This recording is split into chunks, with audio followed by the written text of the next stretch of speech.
I was standing in a Chuck E. Cheese parking lot, staring at a grown man who was pretending he had no idea who I was, while my stolen AirPods were literally pinging from inside his pocket.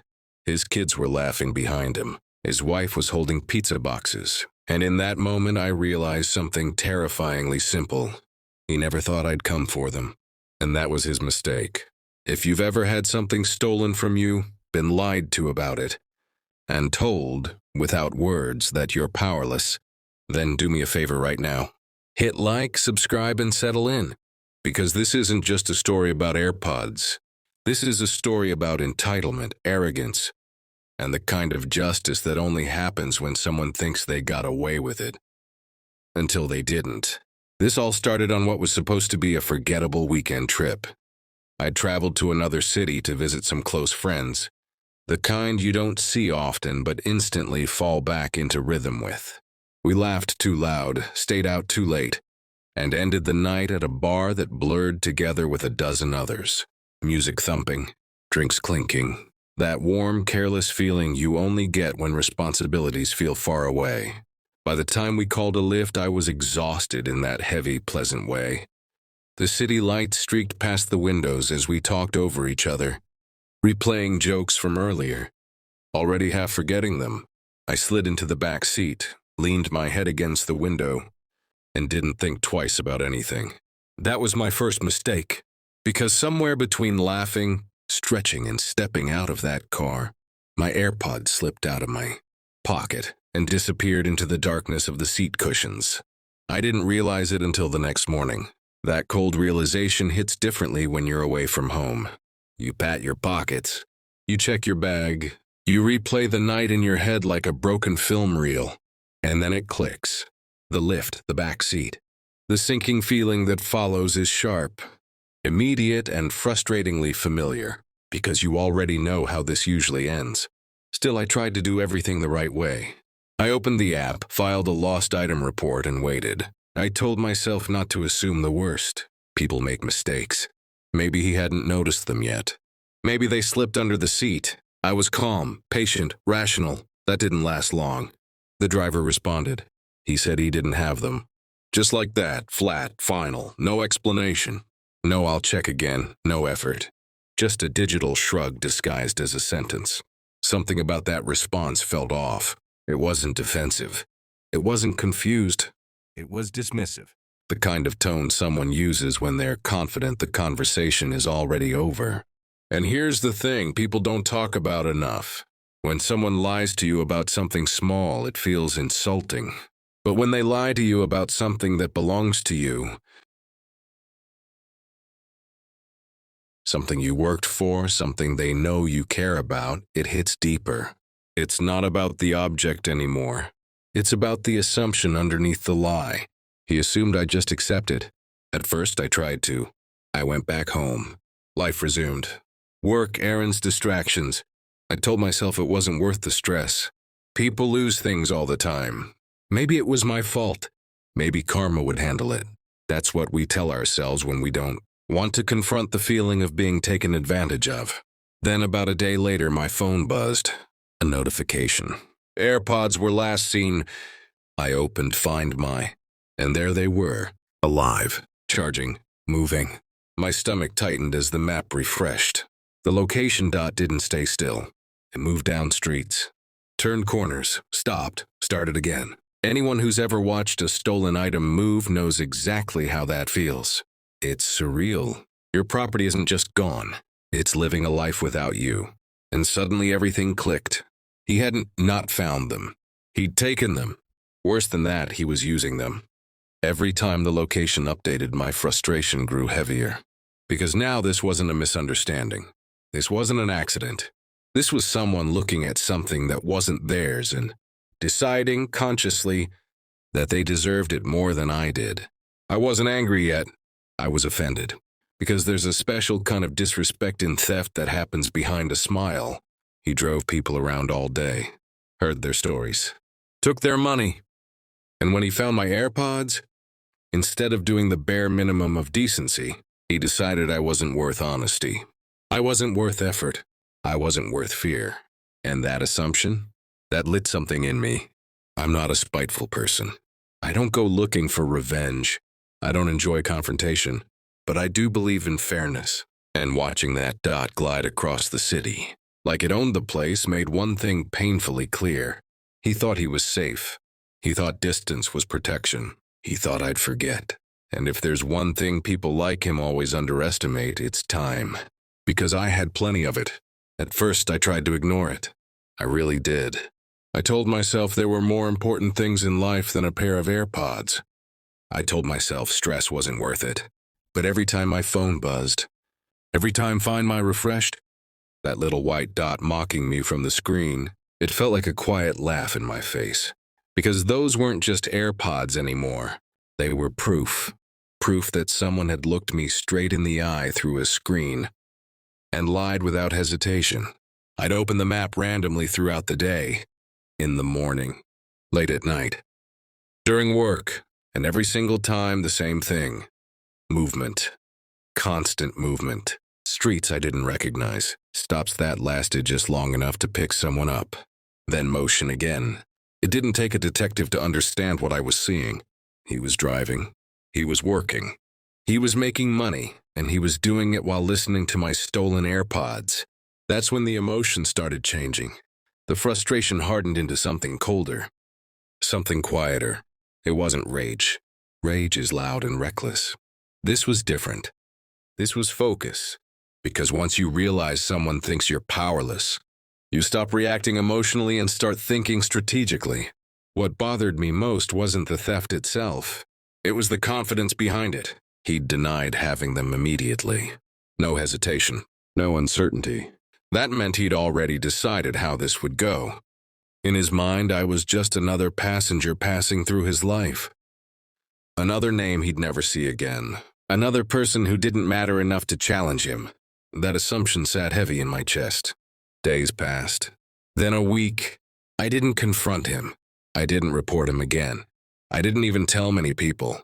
I just watched, quietly, carefully.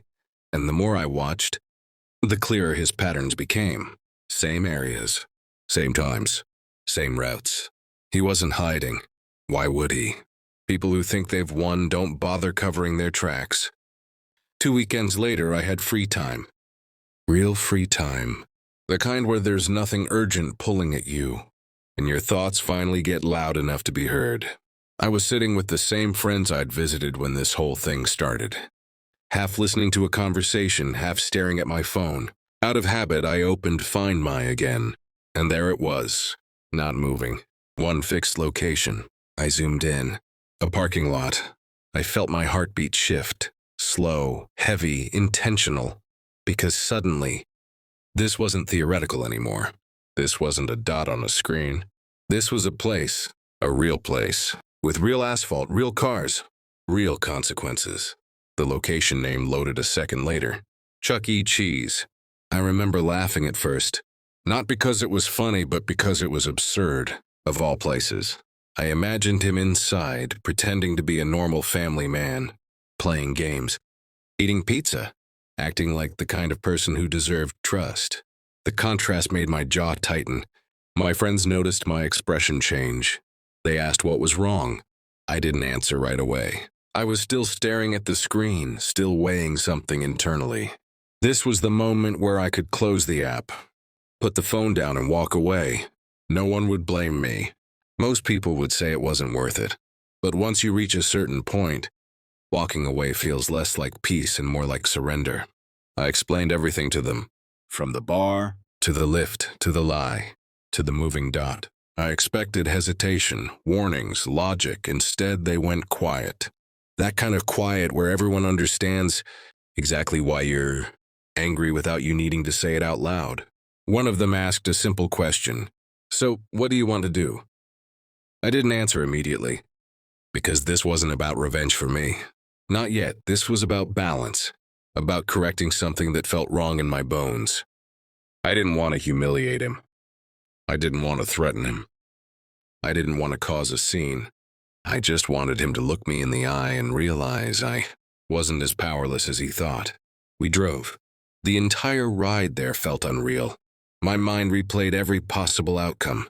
What if he denied it again? What if he got aggressive? What if I was wrong? Doubt crept in, but it was drowned out by something stronger. Certainty. Because the AirPods were still pinging, still alive, still mine. When we pulled into the parking lot, the place was packed. Families everywhere. Kids running. Parents distracted. The smell of pizza in the air. And for a moment, the normalcy of it all almost made me hesitate. This was real life. Not a fantasy confrontation. Not a movie scene. Real people. Real consequences. Then find my refreshed again. The dot landed on a car, right in front of us. I exhaled slowly. There was no turning back now. We sat in the car for a few seconds after parking, none of us saying anything. The sound of kids laughing drifted through the open doors of Chuck E. Cheese, sharp and cheerful, completely out of sync with the tension building in my chest. I checked Find My one more time, even though I already knew the result. The dot hadn't moved. That meant he was still there, still inside, still confident in the lie he'd told days earlier. I stepped out of the car and the heat of the asphalt hit my shoes, grounding me in the reality of what I was about to do. This wasn't an angry impulse anymore. This was follow-through. The first thing we did was talk to security, because I wasn't interested in turning this into a spectacle or putting anyone in danger. I calmly explained that my property had been stolen by a rideshare driver, that I had proof and that the tracking showed he was inside right now. The guard looked skeptical at first, the way people always do when they think they're about to hear an exaggerated complaint. Then I showed him the screen, the live location, the movement history, the name, the picture of the driver from the app. His expression changed immediately. Skepticism turned into something sharper, something professional. He nodded once and told us to follow him.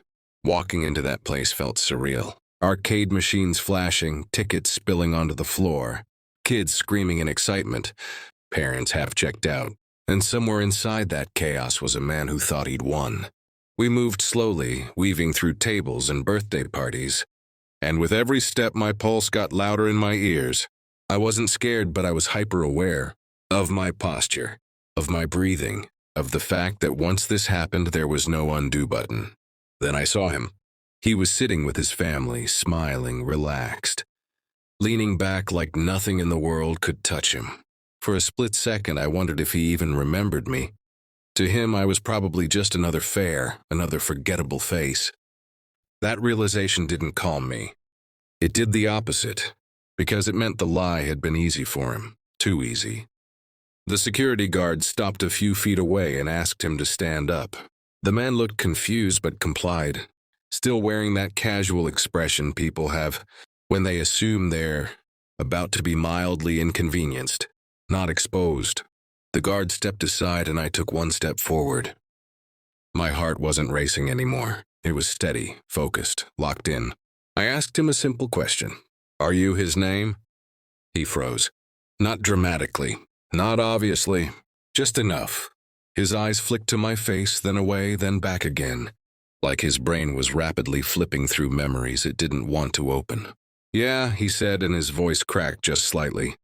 Barely noticeable, but I noticed. I didn't raise my voice. I didn't accuse him loudly. I didn't insult him. I just said it, plain and direct, the way truth sounds when it doesn't need decoration. "You stole my AirPods." The color drained from his face. It wasn't denial that came next. It wasn't anger. It was fear. Pure, quiet fear. The kind that shows up when someone realizes the story they've been telling themselves has just collapsed. His wife looked between us, confused. His kids stopped laughing. The background noise of the arcade faded in my ears as the moment narrowed down to just the two of us. He tried to speak, but nothing came out at first. His mouth opened, closed, then opened again. The security guard didn't say a word. He didn't have to. The silence was heavy enough. Finally, the man nodded, stiff and defeated, and gestured toward the exit. He didn't argue. He didn't protest. Because he knew. He knew he'd been caught in the one place he never expected accountability to find him. We walked out together, him in front, me behind. His family trailing, confused and embarrassed. Every step toward the parking lot felt like gravity pulling the truth out of him. When we reached his car, he opened the door, reached inside, and pulled out my AirPods. I watched his hands shake as he placed them back into the case, closed it, and held it out to me like an offering. I took them, and in that moment I didn't feel triumphant. I felt something deeper. Validation. The quiet satisfaction of knowing that effort beats arrogance, and lies only work until they meet persistence. The moment I took the AirPods from his shaking hands, something inside him visibly collapsed.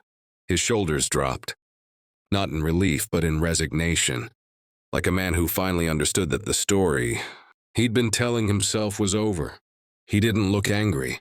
He didn't look defiant. He looked small. The kind of small people become when they realize their actions have followed them into a place they thought was untouchable. His wife stood there frozen, her confusion slowly turning into understanding, and then into something sharper. Disappointment has a way of cutting deeper than anger ever could. No one yelled. No one made a scene. That's what made it worse for him. Justice delivered quietly leaves nowhere to hide. The security guard watched without expression, already bored now that the truth was obvious. Families walked past us in the parking lot, unaware of the exact details, but aware enough to sense that something uncomfortable had just happened. The man avoided eye contact with everyone. He kept his head down like a child caught cheating. Not because he'd lost the AirPods, but because he'd lost control of the narrative. I thanked the security guard, not out of politeness, but because closure deserves acknowledgement. The guard nodded and walked away, already moving on to the next problem. But the man couldn't. He was stuck in the aftermath. He stood there awkwardly, unsure of what to do next, as if waiting for permission to exist again. I could see it in his posture. He'd expected confrontation, maybe shouting, maybe threats. What he hadn't expected was accountability. For a brief second, I felt a flicker of guilt. Not because I'd done something wrong, but because seeing someone unravel in front of their family is uncomfortable. But that feeling passed quickly, because guilt belongs to accidents, not choices. He had multiple opportunities to do the right thing. He could have returned them. He could have admitted the truth. He could have avoided all of this. He chose not to. And choices have consequences, whether they arrive loudly or quietly. He mumbled an apology. It was weak, rushed, the kind people offer when they want the moment to end, not when they truly understand the damage they've done. I didn't respond, not out of cruelty, but because apologies mean nothing without action. And the only action that mattered had already happened. The AirPods were back where they belonged. The balance had been restored. As we walked back to our car, I could feel his eyes on my back, heavy and full of regret. Not regret for stealing, but regret for being caught. That distinction mattered, because real remorse changes behavior. Fear just changes tactics. I didn't look back. I didn't need to. Closure doesn't require a final glance. We sat in the car for a moment before starting the engine. My friends were quiet, processing what they'd just witnessed. One of them let out a slow breath and laughed under it. Not in amusement, but in disbelief. I rested the AirPods in my lap, feeling their familiar weight, and realized something important. The satisfaction wasn't about retrieving them. It was about proving that effort still matters in a world where too many people rely on apathy to protect their bad behavior. As we drove away, I checked Find My one last time. The dot was gone, silent, returned to where it belonged. And with it, the tension I'd been carrying finally loosened its grip. On the drive back, the city lights blurred past the windows the same way. They had the night I lost the AirPods, but everything felt different now. Back then, I'd been careless, distracted, trusting. Now I felt awake, not energized by victory, but settled by closure. There's a difference between winning and restoring balance. And what happened in that parking lot felt like the latter. Something that had been taken had been returned, not just physically, but morally. I kept thinking about how easily this could have gone the other way. How most people would have shrugged and moved on. How he'd probably done this before and gotten away with it because people are tired. busy, or afraid of confrontation. That's the real reason small thefts happen so often. Not because people are bold, but because they assume no one will follow through. They count on distance, on inconvenience, on silence. And I realized something uncomfortable. The system didn't save me here. An app didn't fix it. Reporting didn't scare him. What worked was persistence. Calm, patient, deliberate persistence. I didn't yell. I didn't threaten. I didn't break any rules. I just refused to disappear the way he expected me to. That's a kind of power we forget we have. I won't pretend I felt nothing watching him stand there, exposed in front of his family. That moment had weight, but the weight belonged to him. Accountability always feels heavy to the person who avoided it the longest. If there's a lesson here, it's not get revenge. It's this: your actions don't vanish just because you deny them. They wait quietly until they're forced into the light. Later that night, back at home, I put the AirPods in and let the sound fill the room. Something simple, familiar, and oddly grounding. Not because I needed them, but because they reminded me that effort still counts, that truth still has teeth, and that sometimes justice doesn't need to be dramatic to be deeply satisfying. So if you're listening to this and thinking about a moment when someone wronged you and walked away smirking, remember this story, not as encouragement to hunt people down, but as proof that lying only works when the other person gives up. And giving up is a choice, not a requirement. If this story gave you chills, hit that like button.